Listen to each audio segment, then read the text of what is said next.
जय हिंद दोस्तों। RP target education के यूट्यूब चैनल में आप सभी का स्वागत है।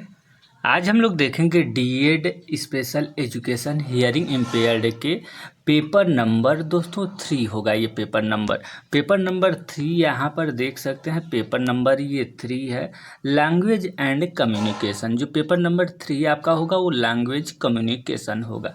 दोस्तों अगर देखा जाए तो ये 14/7/2021 को एग्ज़ाम हुआ था और उस समय जो टाइमिंग था वो 2 घंटे का था। और मार्क्स देखेंगे दोस्तों 45 नंबर का उस समय भी 2021 में भी पेपर होता था। लेकिन अगर देखा जाए दोस्तों तो 2023 के बाद 24 और 25 यानी इस साल भी जो आपका टाइमिंग रहेगा वो 3 घंटे का होगा और नंबर आपका 45 नंबर के ही प्रश्न होंगे। और प्रश्न में भी परिवर्तन किए गए हैं, जो कि प्रीवियस ईयर के पेपर मैं चैनल पर अपलोड किया हूँ। 2023 का भी पेपर है और 2024 का भी पेपर आपको मेरे चैनल पर मिल जाएगा। तो वहाँ आप देखेंगे नए पैटर्न पर आधारित है। दोस्तों ये वीडियो आप क्यों देखेंगे, ये जो प्रीवियस ईयर 2021 का जो पेपर है ये क्यों आपको देखना ज़रूरी है? देखना इसलिए ज़रूरी है कि जो ये प्रश्न का प्रकार है, प्रश्न कैसे पूछे जाते हैं, ये कहाँ से प्रश्न उठाया जाता है, ये आपको देखना ज़रूरी है। यहीं से प्रश्न, यही टॉपिक के अंतर्गत आप थोड़ा सा इधर उधर तैयारी कर लेते हैं तो समझिए कि आप 70 से 80% क्लियर कर जाएंगे जो 2025 में पेपर पूछेगा। ठीक है, तो आइए जल्दी जल्दी देख लेते हैं कि कैसे कैसे और कहाँ से प्रश्न उठाया गया था।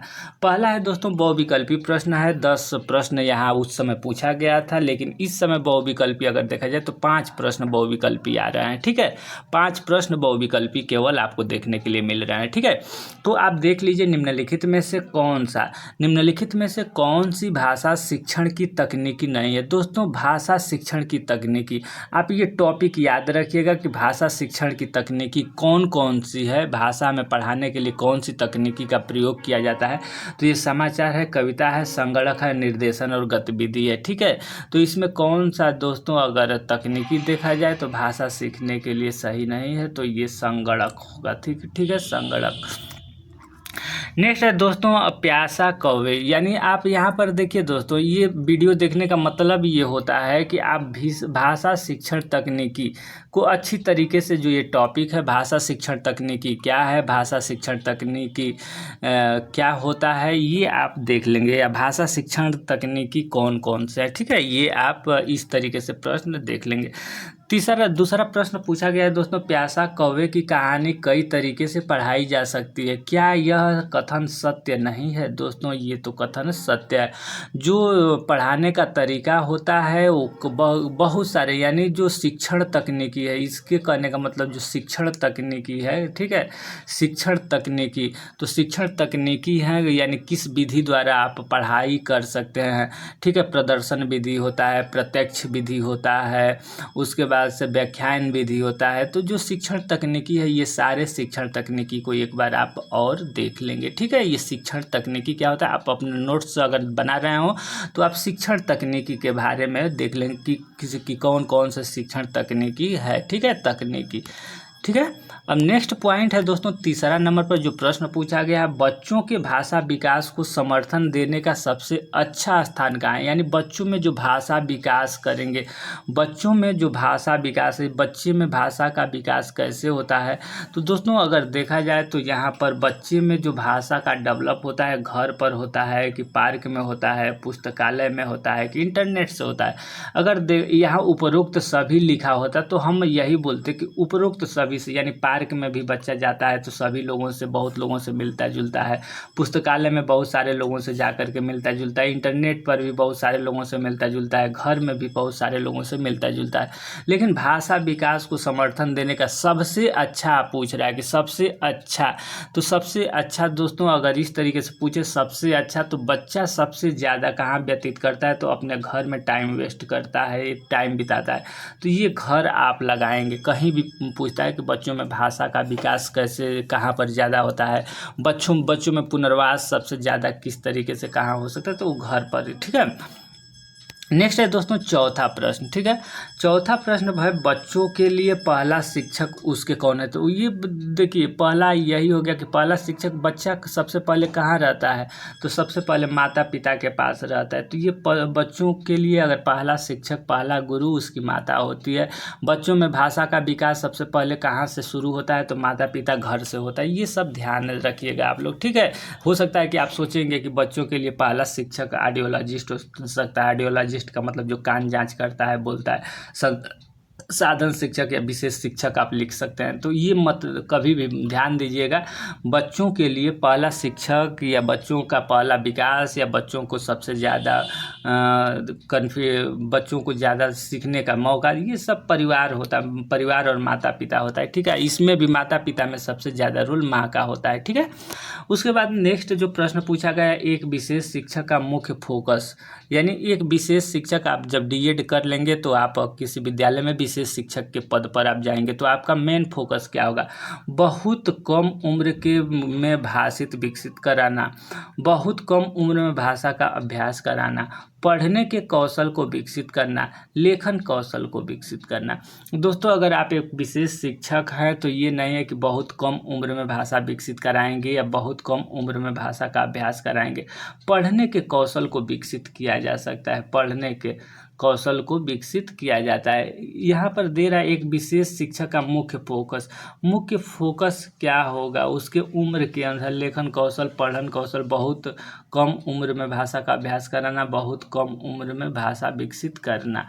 ठीक है, दोनों बहुत कम उम्र में यहाँ भाषा विकसित करना है, भाषा का अभ्यास कराना है। तो यहाँ भाषा विकसित न करके बहुत कम उम्र में भाषा का विकास आप लिख सकते हैं। ठीक है, भाषा का विकास लिख सकते हैं, ये आपका सही होगा। नेक्स्ट है दोस्तों छठा नंबर पर जो प्रश्न पूछा गया, इसको हम लोग अब देख लेते हैं। छठा नंबर डैश है दोस्तों, उसको से भाषा और संचार कौशल विकसित करने में मदद मिलता है, यानी भाषा और संचार कौशल विकसित करने में मदद मिलती है। तो प्रवीणता स्तर पर कंप्यूटर सहायता अध्ययन, अनुभवात्मक और अनुगम आदि। तो अनुभव के आधार पर दोस्तों यहाँ अनुभवात्मक आप लिखेंगे, अनुभवात्मक शिक्षक, इस तरीके से शिक्षा। दोस्तों किताबें पढ़ने डैश डैश डैश का एक उदाहरण, यानी किताब हम पढ़ते हैं, मैनुअल संचार है, भाषाई संचार है, अंतर व्यक्तिक संचार है, गैर भाषाई संचार है। तो हम जब किताब पढ़ते हैं तो अपने अंतर आत्मा से अंतर व्यक्तिक संचार ये माना जाएगा। ठीक है, नेक्स्ट है 8वां नंबर का प्रश्न जो है वाक प्लस संकेत, यानी बोल करके और संकेत के माध्यम से, यानी दो प्रकार के माध्यम से जब हम किसी बच्चे को वाचा का मतलब बुलवा रहे हैं तो इसका आदर्श वाक्य है संपूर्ण संप्रेषण, मौखिकवाद, द्विभाष। दोस्तों बोलना और संकेत करना ये द्विभाषीवाद होगा। ठीक है, नेक्स्ट है द्विभाषीवाद का मतलब क्या होगा? थोड़ा सा आप लोग शब्द नहीं जानते हैं, शब्द को देख करके ही आप लोगों को समस्या होता है। देखिए यहाँ कोई बच्चा है, ठीक है, कोई बच्चा है, उसको आप बोल करके और संकेत करके, यानी कैसे, यानी घर चलो, एक तो आप बोल रहे हैं कि घर चलो और हाथ से इशारा करते हैं कि घर चलो। ठीक है, हाथ से इशारा भी करते हैं, तो ये बोल करके हो गया, ये संकेत के माध्यम से एक ही चीज़ को चलो चलो चलो हाथ से इशारा कर रहे हैं और बोल भी रहे हैं, तो ये दो संकेत यूज कर रहे हैं, द्विभाषीवाद हो गया। ठीक है, एक बोलना एक हिंदी हो गया, संकेत साइन लैंग्वेज यानी सांकेतिक भाषा हो गया। ठीक है, आप लोग पढ़े होंगे कि भाषा, सांकेतिक भाषा, मौखिक भाषा, अब लेखन भाषा, ये सब बहुत सारे भाषा हैं। ठीक है, 9वां जो प्रश्न है दोस्तों, अध्यापन के दौरान मूल्यांकन का प्राथमिक उद्देश्य क्या है? यानी अध्यापन के दौरान जब बच्चे को आप पढ़ा रहे हैं, कुछ क्लास में आप हैं, तो उस समय मूल्यांकन का प्राथमिक उद्देश्य क्या, आप क्यों मूल्यांकन करते हैं? जैसे मान लीजिए कि प्यासा कौवा ये बच्चों को पढ़ा रहे हैं, तो बीच में पूछते हैं कि कौवा कहाँ बैठा, कहाँ घूम रहा था, जंगल में क्यों घूम रहा था, घड़े में पानी कम था, कितना कम था। तो ये पूछने का आपका प्रथम मतलब क्या, आखिर आप क्यों प्रश्न करते हैं, क्यों मूल्यांकन करते हैं? छात्रों की तुलना करने के लिए तुलना दोस्तों कभी नहीं किया जाता है, छात्रों को ग्रेड देने के लिए नहीं, ये भी नहीं हो सकता है। निर्देशन में सुधार लाने के लिए ये सही हो सकता है, निर्णय लेने में मदद करने के लिए ये सबसे बढ़िया है। ठीक है, सबसे अच्छा अगर देखेंगे तो निर्णय लेने में मदद करने के लिए। ठीक है। नेक्स्ट है दोस्तों 10वां नंबर का प्रश्न, दर्शन शास्त्र जो मौखिक भाषा को श्रव्य, श्रव्य का मतलब हो गया सुनना, मौखिक हो गया बोलना, रीति से विकसित करने की इच्छा रखता है उसे कहा जाता है। यानी जो दर्शन शास्त्र है जो मौखिक भाषा में, मौखिक का मतलब बोलना, को श्रव्य और मौखिक रीति से विकसित करने की इच्छा रखता है उसे क्या कहा जाता है, तो मौखिकवाद, संपूर्ण संप्रेषण, द्विभाषी। दोस्तों यहाँ भी सुनना और बोलना, सुनना और बोलना क्या है, तो ये आपका हो गया निर्देश, संपूर्ण संप्रेषण मौखिकवाद हो गया, ठीक है। बोलना मौखिकवाद हो गया और सुनना और बोलना द्विभाषीवाद हो गया। चलो नेक्स्ट प्रश्न नंबर 2 दोस्तों, ये आपका एक एक नंबर के इस तरीके से 4 प्रश्न आपसे पूछे जा रहे हैं। इस समय 4 है या 5 है, 2023 में आपको एक एक नंबर के प्रश्न, लेकिन यहाँ तो सही गलत का निशान लगाना है। तो आपको शब्द के बारे में देखना है कि सही है क्या गलत है। तो वाक्य में शब्दों की रचना, अरेंजमेंट ही वाक्य विन्यास, सिंटेक्सिक है, ये सही है। भाषा में ध्वनि की सबसे छोटी अर्थपूर्ण इकाई स्वनिम फोनिम होती है। सांकेतिक भाषा वह भाषा है जो अर्थ बताने के लिए दृश्य, हास्य साधन, visual, manual, modality, visual manual, visual का मतलब देखना होगा, मैनुअल होगा मॉडलिटी का उपयोग करती है। दोस्तों बच्चे 6 माह से 9 माह के दौरान बबलाना शुरू कर देते। आप बच्चे कैसे भाषा विकास होता है, बच्चों में बोलने का विकास कैसे होता है, आप उसका अरेंजमेंट देख लीजिएगा। चैनल पर हम वीडियो बनाए हैं, जैसे मान लीजिए कि आप ये चैनल देख रहे हैं ना, इसी चैनल पर आपको जो डीएड है दोस्तों, डीएड स्पेशल एजुकेशन के पेपर नंबर 1, 2, 3, 4, 5, 6, क्योंकि आपको फर्स्ट ईयर में 6 पेपर देना है और 6 पेपर के आपको टॉपिक वाइज नोट्स, दोस्तों आरसीआई द्वारा कितने कौन कौन से टॉपिक आपको पढ़ना है ये सिलेबस भी दिया गया है। उसके बाद से आपको तो उस सिलेबस का एक एक टॉपिक का हल कराया गया है, उसके बाद प्रीवियस ईयर के क्वेश्चन भी कराए गए हैं, ठीक है। तो इतना चीज़ आपको पेपर नंबर 1, 2, 3, 4, 5, 6 सारे पेपर के मिल जाएंगे। कहाँ मिलेंगे कि इसी चैनल पर जाएंगे और प्ले लिस्ट आप देखेंगे, प्ले लिस्ट में देखेंगे तो वहाँ से मिल जाएगा, या इस वीडियो के डिस्क्रिप्शन में भी जाएंगे नीचे तो हम सब दे दिए हैं पेपर नंबर 1, 2, 3, 4, 5, 6 ये सारे पेपर के जो भी हैं प्ले लिस्ट के अनुसार हम दे दिए हैं, ठीक है। तो वहाँ से आप जाकर के अपनी तैयारी कर सकते हैं। नेक्स्ट देखिए दोस्तों फिट्जरगेराल्ड के क्या है, भाषा सीखने की प्रकृति पद्धति का एक हिस्सा है, सही बात है। इसमें 6 कुंजी होती है, ठीक है, अक्षर को मिलाया गया है। ये आप फिट्जरगेराल्ड कुंजी आप जरूर देख लीजिएगा जो चैनल पर उपलब्ध है। एक बात और बता दे रहे हैं कि जैसे डीएड आप कर रहे हैं तो कोई भी वीडियो, जैसे डीएड पेपर 1 का 10 वीडियो, ये भी 10 वीडियो, मान लीजिए कि 9 वीडियो, 10 वीडियो, 11 वीडियो, यही हर एक पेपर में 10, 11, 10, 11, 9, 10, 11, इससे ज़्यादा वीडियो नहीं है। तो आप थोड़ा सा फास्ट करके आप वीडियो कोई भी 30 मिनट, 20 मिनट, 15 मिनट, 12 मिनट से अधिक का नहीं है, तो आप फास्ट करके थोड़ा सा अपनी तैयारी कर लेंगे। उससे क्या होगा कि आपको लिखने में, शब्द देखने में आसान होगा, ठीक है। शब्द फिट्जरगेराल्ड की क्या होता है इसके बारे में आपको नहीं पता होगा, लेकिन अगर वीडियो देख लेते हैं, इस पेपर नंबर 3 का वीडियो देख लेते हैं, 8, 9, 10 ठो वीडियो होगा, तो ये सारे वीडियो देख लेते हैं तो फिट्जरगेराल्ड की क्या कहलाता है इसके बारे में थोड़ा सा तो जानकारी हो जाएगा। थोड़ा भी जानकारी रहेगा तो आप 2 लाइन, 4 लाइन, 5 लाइन लिख दीजिएगा। तो इसलिए आप वीडियो को ज़रूर देख लें, तैयारी आपकी थोड़ा अच्छी हो जाएगी, ठीक है। अब देखिए रिक्त स्थान की पूर्ति आ गया कि रिक्त स्थान की पूर्ति कीजिए। तो भाषा में अर्थ के अध्ययन को ... कहते हैं। भाषा में अर्थ के अध्ययन को क्या कहते हैं, उसको डॉट बोलने और संकेत के माध्यम से मौखिक भाषा विकसित करने पर ध्यान केंद्रित करता है। सैंडविच बनाना सीखने में अनुसरित की जाने वाली तकनीक क्या है। अध्ययन की ... पद्धति संप्रेषण क्षमताओं को बढ़ाने पर केंद्रित करती है। और 5वां है बोलने के लिए जरूरी है। बोलने के लिए क्या जरूरी है, तो सुनना जरूरी है, ठीक है। और ये प्रत्यक्ष विधि द्वारा, सैंडविच बनाना प्रत्यक्ष विधि के द्वारा अपना सिखाया जा सकता है। दोस्तों 4था नंबर पर आप देखेंगे यहाँ पर कोई लॉन्ग क्वेश्चन, इसमें से भी आपको 5 क्वेश्चन, 5 × 12, 4 क्वेश्चन आपको करना है, 3-3 नंबर का है, ठीक है। ये आपको मिल रहा है 2023-24 में भी इस तरीके के प्रश्न मिलेंगे। तो आप ये सारे प्रश्न आप एक बार अच्छी तरीके से इसके विस्तृत रूप को देख लेंगे, ठीक है, सभी प्रश्नों के। तो यहाँ से हो सकता है कि 2-3 ठो मिल जाए प्रश्न। सांकेतिक भाषा एवं सांकेतिक प्रणाली में अंतर। दोस्तों सांकेतिक भाषा थोड़ा सा हम बता दे रहे हैं, यही आप समझ लीजिएगा। एक जैसे मान लीजिए कि आप गांव में हिंदी बोलते होंगे, ठीक है, तो एक गांव की भाषा होती है हिंदी। आप बोलते होंगे तो हिंदी एक होगा कि भारत स्तर पर हिंदी कुछ और बोला जाता है। जैसे मान लीजिए कि आप मम्मी को, ठीक है, मम्मी को कोई मम बोलता है, कोई कुछ बोलता है, कोई कुछ बोलता है, कोई किसी तरीके से इशारा करता होगा मम्मी को, तो वो एक भाषा हो गया, ठीक है, एक गांव का भाषा हो गया। उस दो होता है ना, कोस कोस पर पानी बदल चार कोस पर बानी, यानी भाषा जो होता है कुछ कुछ भाषा बदल जाते हैं। यहाँ का भाषा कुछ और, वहाँ का भाषा कुछ और, वहाँ का भाषा कुछ और, ये बदलते रहते हैं। लेकिन जो प्रणाली है दोस्तों, सांकेतिक प्रणाली, ये अगर एक तरीका से संकेत में अगर ये लिख दिया गया है कि संकेत में ये लिख दिया है तो ये निषेध हो गया, ये डॉक्टर का चिन्ह हो गया कि आगे हॉस्पिटल है, ये टर्न का हो गया कि यू टर्न है, तो ये आपका प्रणाली के अंतर्गत, ये आप भारत में बाहर कहीं भी चले जाइए ये परिवर्तन नहीं होगा। तो जिसमें परिवर्तन नहीं हो सकता ये सांकेतिक प्रणाली होता है, ये संकेत प्रणाली के अंतर्गत आते हैं। और सांकेतिक भाषा एक गाँव की भाषा होती है जिसमें परिवर्तन संभव है, परिवर्तन होते रहते हैं, अलग अलग लोगों की अलग अलग भाषा होती है, ठीक है। तो ये सांकेतिक भाषा और सांकेतिक प्रणाली में अंतर, ये आप अपने से 4 लाइन 5 लाइन इस पर लिख देना है आपको, ठीक है। हम जहाँ तक विश्वास करते हैं आप बिल्कुल समझ गए होंगे। नेक्स्ट है दोस्तों, इसमें देखेंगे मूलभूत भाषा क्षमता की संकल्पना। मूलभूत भाषा क्षमता की संकल्पना क्या है? तो दोस्तों मूलभूत जो भाषा होती है उसकी क्षमता का संकल्पना, मूलभूत क्या होता है, भाषा सीखने के लिए हमें किस किस चीज़ की ज़रूरत है ये आपको।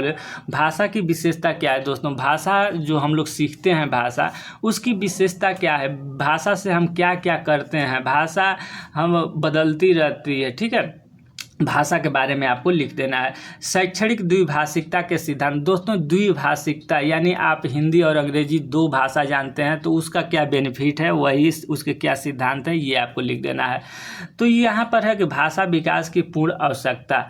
भाषा विकास की पूर्व आवश्यकता क्या है, यानी भाषा विकास बच्चे में करना है तो हमें क्या क्या चीज़ की ज़रूरत है ये आपको लिख देना है। भाषा विकास की पूर्व आवश्यकता। भाषा अध्यापन की प्रकृति और पद्धति को लिखना है। 7वां नंबर पर श्रवण बाधित बच्चों में पठन पूर्व कौशल विकसित करने के लिए कोई 5 गतिविधियां लिखें। यानी श्रवण बाधित अगर बच्चा है, बच्चा सुन बोल नहीं सकता है, तो पढ़ने से पहले विकसित करने के लिए कोई 5 गतिविधि लिखिए। सबसे पहले तो अगर वो सुन नहीं रहा तो उसका जांच करवाएंगे, उसके बाद से उच्चारण अभ्यास कराएंगे, उसके मम्मी पापा को सलाह देंगे, मम्मी पापा के पास ज़्यादा समय व्यतीत करने के लिए करेंगे। आप अपने से ये सब कुछ लिख सकते हैं, ठीक है। अब देखिए दोस्तों यहाँ पर औपचारिक और अनौपचारिक होता है, औपचारिक और अनौपचारिक। औपचारिक तरीका यानी हो गया, अनौपचारिक मूल्यांकन क्या होता है। मूल्यांकन के बारे में औपचारिक और अनौपचारिक मूल्यांकन आप जरूर देख लीजिएगा। एक क्या होता है कि एक सिस्टमेटिक ढंग से किसी मशीन से, यानी उसमें कोई परिवर्तन नहीं हो सकता, ये औपचारिक मूल्यांकन का। अनौपचारिक मूल्यांकन का मतलब जैसे होता है ना कि कोई अपने से जांच कर लिया या ऊपर चंटी ऐसे ही जांच करके बता दिया गया, लेकिन सटीक नहीं रहता है। तो ये आप कन्फर्म मूल्यांकन जो टॉपिक है जरूर पढ़ लीजिएगा। अगर वीडियो देखते हुए आप यहाँ आ गए हैं तो आपको मैं जो टॉपिक बता रहा हूँ औपचारिक अनौपचारिक मूल्यांकन के बीच अंतर, ये जरूर पढ़िएगा। बच्चों में भाषा का विकास कैसे होता है, बच्चों में भाषा का विकास कैसे होता है, बबलाना कब, रोना, क्राइंग, बैबलिंग, लर्निंग, इको ले लिया। ये बच्चों में भाषा विकास का, जब जन्म लेता है तो क्या करता है, रोता है 1 माह तक, उसके बाद रोना, क्राइंग के बाद लर्निंग करता है, यानी जो रोना में लय आ जाता है, लय, उसके बाद रोने के बाद लयात्मक रोने लगता है, उसके बबलाना लगता है, जैसे ब ब ब ब ब करने लगता है, बबलाना लगता है। उसके बाद पहला वर्ड वो 1 वर्ष में बोल देता है कि पहला वर्ड 1। तो बच्चों में जो भाषा का विकास है ये आप जरूर देखिएगा, ठीक है। बच्चों में भाषा का विकास कैसे होता है, ठीक है। ये सारे बहुत सारे टॉपिक हैं। हम तो यही सलाह देंगे कि जो पेपर नंबर 3 है, 3 के अंतर्गत बहुत अगर अधिकतम होगा तो 10 वीडियो होगा, और 10 वीडियो अगर कोई 15 मिनट का होगा तो कोई 12 मिनट का होगा, कोई 9 मिनट का भी होगा। तो आप सारे वीडियो देख लेंगे, उसके बाद प्रीवियस ईयर के क्वेश्चन देख लेंगे और सिलेबस लिख लेंगे, या सिलेबस के अकॉर्डिंग पढ़ लेंगे तो आपकी तैयारी 100% हो जाएगी और आप पास हो जाइएगा।